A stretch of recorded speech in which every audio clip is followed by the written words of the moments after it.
My husband, 28 male, who I will call Jack, and I, 27F, have been together for 4 years. We have 2 young children and I am pregnant again. I have been pregnant for what feels like most of our relationship. I got pregnant 4 months into our relationship. We got married a month before our daughter's first birthday and ended up with a honeymoon baby. After our son was born, I talked to my OB and she put me on birth control and I have been taking it militantly. My daughter is now 3 and my son is 2. A little over a month ago I discovered I am pregnant again, despite taking my birth control religiously. Abortion is banned in my state, and the pregnancy was discovered too far along to attempt to obtain one out of state. While Jack and I were nervous, we also love being parents and decided that 3 young kids would be a challenge, but 3 was a good number for us. Then we went in for the first ultrasound and got some unexpected news. It's twins. Things have been tough financially, and while we were stressed but excited for a 3rd child, we were not expecting a 3rd and 4th child. Beyond the finances, I am the primary caretaker and I know that twins is going to be a lot. 3 children under 5 is already a lot, but 4 children under 5 is going to be really difficult for me. Physically, I am tired of being pregnant. I've been pregnant or breastfeeding the majority of our relationship. It's exhausting, it feels awful, and I don't recognize my body anymore. 4 children is enough. I don't want more. I told Jack that I was done with pregnancy. I've been pregnant enough. I've been experimenting with different types of birth control for over a decade and I still can't stop getting pregnant. Abortion isn't a valid option where we live. We need something more permanent. He agreed, and suggested an IUD. I told him no. If it did fail then it could LD cause an ectopic pregnancy which could kill me, especially where we live. I've had both control fail me multiple times already and I'm not taking the chance, so I suggested a vasectomy. He was not open to the idea, and was even upset that I suggested it and told me I should get my tubes tied. I told him a tubal ligation is a much bigger surgery and I could be recovering for weeks during which time I wouldn't be able to work or take care of our 4 young children, but he could ice his balls for a day or 2 and be done with it. He told me that not getting pregnant was ultimately my responsibility, and topped it off by saying that's what your choice means, your body, so you choose. That's when it went from a discussion to a full-blown fight.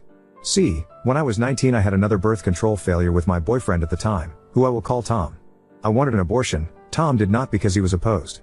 I told him I was getting the abortion since it was my body and my choice, and Tom said some horrible things to me, including threatening me. I broke up with him and got the abortion.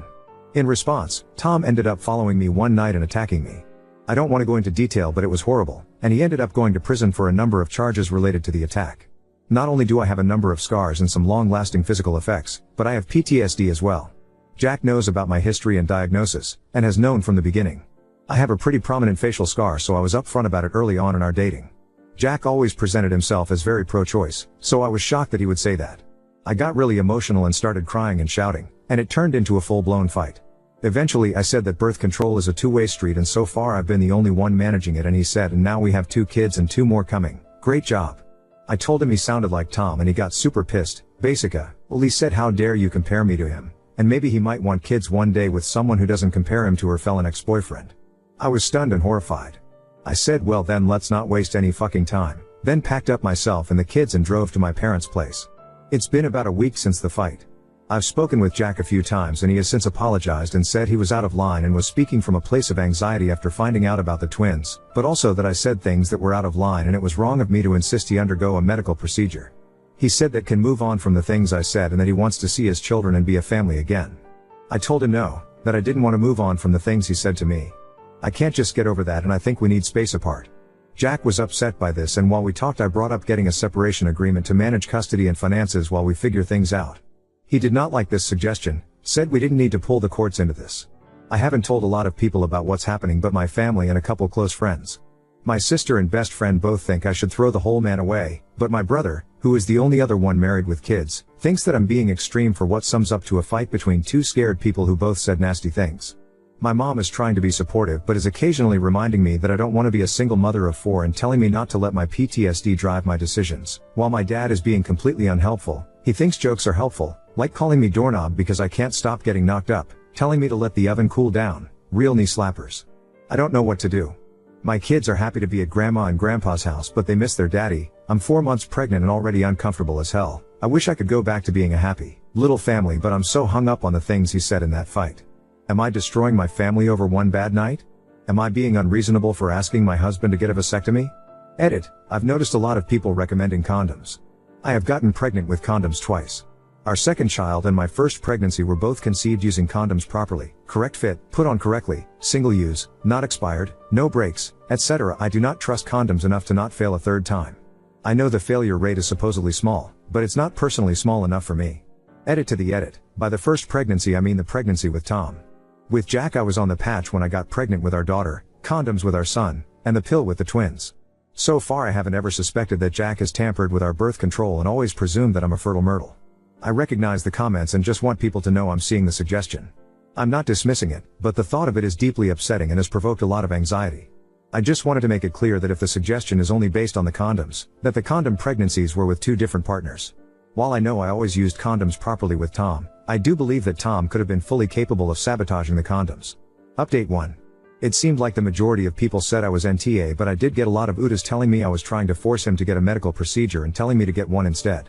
Besides already addressing my reasonings why I made my request in the original post, which I want you to read with real per my last email energy, I in no way am forcing / him to have a medical procedure, but I am saying that I do not want to be with a partner who is not willing to be snipped. This is an issue of compatibility.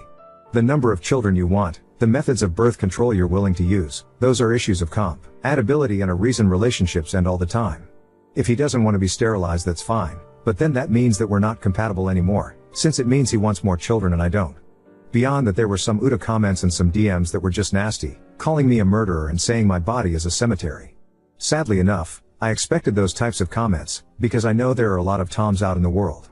First I wanted to address a couple things that kept coming up, because last post turned into thousands of comments that all said about 5 different things, so to avoid my inbox becoming another echo chamber, you're 100% going to have a C-section anyway, so just get a tubal while giving birth. No, I'm not 100% going to have a C-section anyway. Twins are not an automatic C-section. With my birth history there is no reason to presume that a C-section is in my future. My OB agrees, and has discussed the possibility as doctors have to do, but also said that based on my past 2 birth experiences, I'm a perfect candidate for vaginal delivery. I also am not going to mince words, tubal ligations are less / effective than vasectomies with a much higher / likelihood of an ectopic pregnancy. Ectopic pregnancy can kill me / In fact, I got a PM from a woman who is a fellow fertile myrtle who had an ectopic after a tubal. I am rejecting birth control options that, if they fail, would lead to my likely death. I don't want to be pregnant again, but I also don't want to die and leave my children motherless, and in no way should anyone assume that traveling to another state to obtain an emergency abortion will continue to be an option in the future. We live in scary times, and Gilead is a real possibility. The comments seem to have the vibe that people think that ligations are magically more effective than vasectomies, and vasectomies are more of a whisper of sterility than an actual sterilization method, so for those in the back vasectomies are more effective than tubal ligations, full stop. So I really need y'all to shut up about it. Go to another state and obtain an abortion anyway. I appreciate the personal offers to help I received in DMs deeply, but no. I'm in my 2nd trimester, which I know is still legal in some places. However, I am at a point in my pregnancy where I personally as an individual do not feel comfortable obtaining an abortion, considering I would be even farther / along by the time I could travel, which is not only finances, but logistics as well. I am 16 weeks pregnant now. These babies aren't just clusters of cells to me anymore, and I'm not going to expand on that since it's not up for debate. Why not adoption? With love and respect to everyone who has gone through adoption in all its aspects, adoption is absolutely not for me. This is a thought process I already went through 8 years ago, and now that I'm a mother and not a scared teenager, I know it's even less for me. I personally could not go through with it and come out the other side intact. Going through a full pregnancy, having my babies, and then being separated from them would break me. Leave him and give him full custody of the twins? No. Because going through a full pregnancy, having my babies, and then being separated from them would break me. Jesus, some of y'all just have a sexless marriage. No. I love banging my husband, obviously lol. I don't want to be in a sexless marriage, and anyone who has been to an abstinence-only high school knows that abstinence is not the way lol. There were a lot of comments assuming I would be perfectly fine with holding sex from my husband and having not-dead bedroom, and I wouldn't. I have a sex drive. I'm going to want to bang my husband. Wanting to have sex with your spouse is normal / what you would do about birth control if you divorced and dated in the future. I'm not thinking of dating anyone else right now, because I'm thinking more about saving my actual marriage instead of an imaginary relationship. And if theoretically I did, I would probably seek out a partner who was snipped or was ready to be honestly, or a woman. I'm bisexual, so there's a very good chance that my future partner wouldn't have the right parts to knock me up anyway lol. Jack is sabotaging your birth control. I clarified my methods in the original post, as per my last email, but I did want to address this because it came up a lot. I don't have reason to believe that Jack sabotaged my birth control. A number of other fertile myrtles showed up and brought up they or their family members repeated pregnancies in the face of birth control, including tubals. Accusing my husband of reproductive coercion for no reason other than I keep getting pregnant is a big leap and a weighty accusation. I am not the only fertile myrtle out there. There's a reason there's a whole term for it. Your husband is a narcissist, abuser, psychopath, and he does no childcare. My husband and I historically have a really healthy and loving relationship outside of this fight. In fact, this fight is the first time we've really had a fight. We've only ever had little arguments that we've been able to talk through. He's an active father. The reason that I do the majority of childcare is due to circumstance between maternity leaves, our job schedules, and the fact that I breastfed my babies. Someone also presumed I'm the breadwinner, which isn't quite true. Jack makes more than me, but we do not have deeply significant differences in our incomes. When he is home, he does his fair share of cleaning and cooking, arguably more than me at times, and parenting. That being said, the things he said in the heat of the moment were deeply concerning, and we're addressing that together. So to get down to the nitty-gritty of the real update, since the last time I posted, Jack and I have sat down together and had a real come to Jesus talk. I'm not going to go through the whole breakdown, but it basically boiled down to this. It's the vasectomy, but it's more than the vasectomy. It was wrong of me to compare him to Tom, but it was wronger of him to weaponize my trauma against me in a very malicious way. The way he intentionally used the same language my abuser used in an effort to hurt me was not acceptable and damaged the trust between us. He agreed it was not acceptable and said that in the aftermath he was horrified and ashamed his own words, and that he, as an explanation and not an excuse, kind of snapped under the stress. Oh, and what he said about his next wife was not an indication of him not being committed to me, but was because he felt hurt and wanted to hurt me back. He has apologized numerous times and seems to feel genuinely bad about it. As for the separation, I am still going forward with it. I need space and time, and I need to take that before the babies come. I am still staying with my parents who, for the record, are not sick of me or the kids. We're a tight-knit family. I only moved out when I moved in with Jack, and my sister moved out about a year ago, so they have been empty nesting, and my mom doesn't like that we live too far, an hour away. What I have realized with space and time is how deeply triggering it was, in a way that I cannot explain to those without PTSD from DV. Those who know will know. It's deeply unsettled me, and I'm having a hard time getting over it, so to speak. There is now a lot of fear of my husband that was never there before, and it's going to take a lot to repair that trust and sense of safety. I cannot make a decision while I'm in this space, and I am addressing this with my personal therapist. Overall, I told him that if he wanted to stay married to me, I needed two things from him: marriage counseling and a vasectomy, and even then I still cannot guarantee him anything. He understands, but I do not know what will happen with the vasectomy right now. We focused more on talking about the fight, but he is very aware that it's now a deal breaker. And we have a marriage counseling appointment set up for next week. I'm hoping that counseling will bring some clarity to the situation, and in the meantime, for the next couple months, I'm focusing on giving my kids lots of cuddles and preparing myself for two new babies to come into my world, with or without Jack. I've been through a trial to convict my ex-boyfriend of trying to kill me because of an abortion in a deeply religious area. I've definitely heard worse things, and I typically have pretty thick skin. That being said, I am pregnant and pretty emotional, so it's not the best experience. That being said, I do appreciate the level-headed comments when I see them through the sea of comments kind of saying the same stuff over and over. I'm not reading a lot of them if what I can see in the comment notification starts off nasty, so a lot of it is just inbox white noise. My favorites are the ones that start off with "I'm not going to read that but." And I just think lol, same. Like you don't want to read my post but expect me to read your comment that was made without even reading the situation? Lol, nope. And there are a lot of people conflating providing someone with a hard choice with forcing someone into a medical procedure, and it just makes waiting through for the actually helpful comments more tiring. Thank you though, I very much appreciate the kindness. Sorry, I've gotten so much of the same nonsense, I guess I needed a little vent, lol. I want to be honest with him about where I am emotionally because I want him to make an informed decision. While the vasectomy is a deal breaker, it's really my secondary concern. My primary concern is the way he acted during the fight and his intention exploitation of my trauma because he was mad and scared. I think that telling him get the snip to stay with me and then deciding to leave anyway because there are deeper issues and/or I don't feel safe anymore would be cruel. He deserves to have the full picture before he makes a choice, doesn't he? If he doesn't want the vasectomy, that's his choice. It's not what I want, but it is what it is. If he wants to call it quits at 4 kids, then it is what it is, and if he secretly wants to be the next Nick Cannon, then it is what it is. He should be free to do that. That is part of why I don't know where he is on the vasectomy right now, and we didn't really discuss it much when we talked. I'm focusing on discussing the bigger issue for me, which is trust and safety within the relationship. The only way for him to make an informed decision about whether or not he get a vasectomy is for him to have all the information about the situation. If that makes him want a vasectomy less, then it is what it is. It's not about making him want to have a vasectomy. It's about being on the same page. Update 2.